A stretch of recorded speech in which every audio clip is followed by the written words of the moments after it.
Okay, so this is a re-upload of a video that I did back in 2015, something like that. Now, it's been on YouTube for a long time. YouTube has deemed it to be inappropriate, or there's something in the video that was inappropriate. But I'm not going to let my videos disappear just because somebody has a disagreement with something that I happen to say. You know, I'm not happy that I had to re-edit this video over something so trivial and, well, ridiculous really.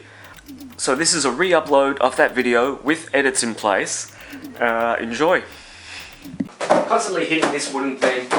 Bang, bang, bang, bang. As soon as you get to a human being, well, their arms aren't quite as solid, and your arms aren't quite as forgiving.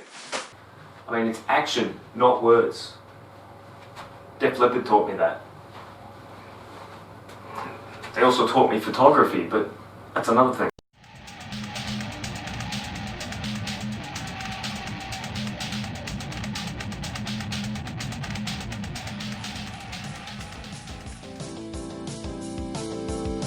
I'm going to talk a bit about the wooden dummy. As you can see, this is a traditional looking mukjang. The dimensions are different.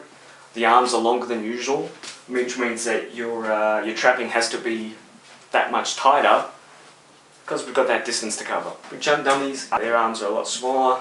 The good thing about it is it's nice and portable. I can move it around, I can take it with me.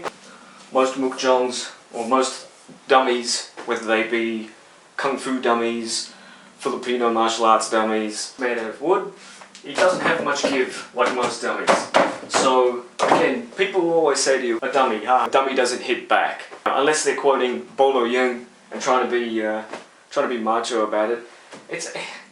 It's not for sparring, it's for developing attributes. It's for conditioning, whether it be forearm conditioning, getting your stance right, getting your angles, getting your timing just right, getting that coordination down. A lot of people have a lot to say about trapping arts. That's fine. We're not going to practice on a dummy so that we can get in the ring with somebody. Practicing sparring, self-training, developing skills. What a heavy bag is to a boxer, which is to a trapper. Obviously, people who are trapping are also practicing on heavy bags as well. So I don't know how that...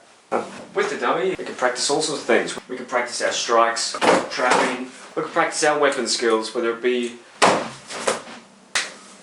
using a simple pen. Let me give you some information on where Mr. Dummy came from. Well, the mukjang, as it's called in Cantonese, used in a lot of southern Chinese kung fu styles. All the variations to Wing Chun, whether it be your Hong Kong based Wing Chun, your Chinese Wing Chun, or the controversial Wing Chun styles that are out there. They aren't really Wing Chun. Wing Chun dummy has about 108 techniques, steps, whatever you want to call them. You don't have a training partner around, this is always going to be there. He doesn't complain. It's also used with Jeet Kune Do, some Filipino martial arts. Might call it a training aid, been called many things.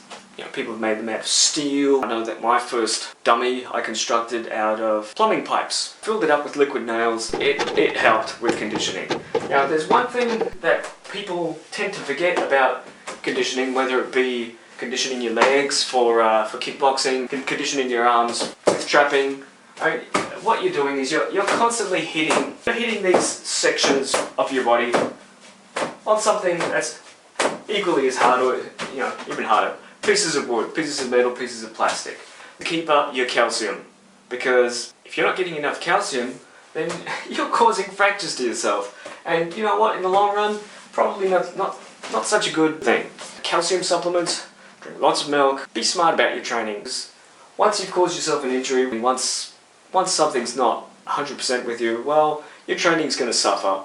And who needs this creeping up on them when they get older? I know with myself, more and more injuries start to pile up. They pile up kind of like Three Stooges trying to get through a door.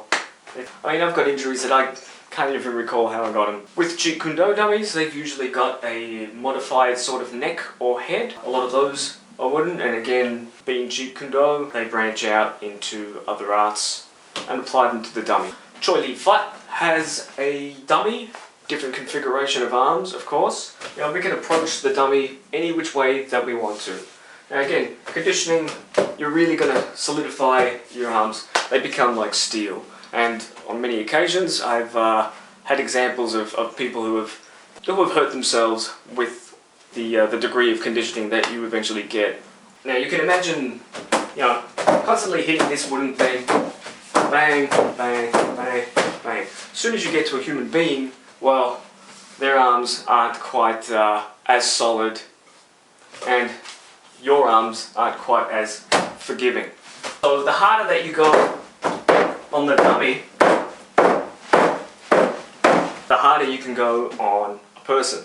And well, obviously, that's a good thing.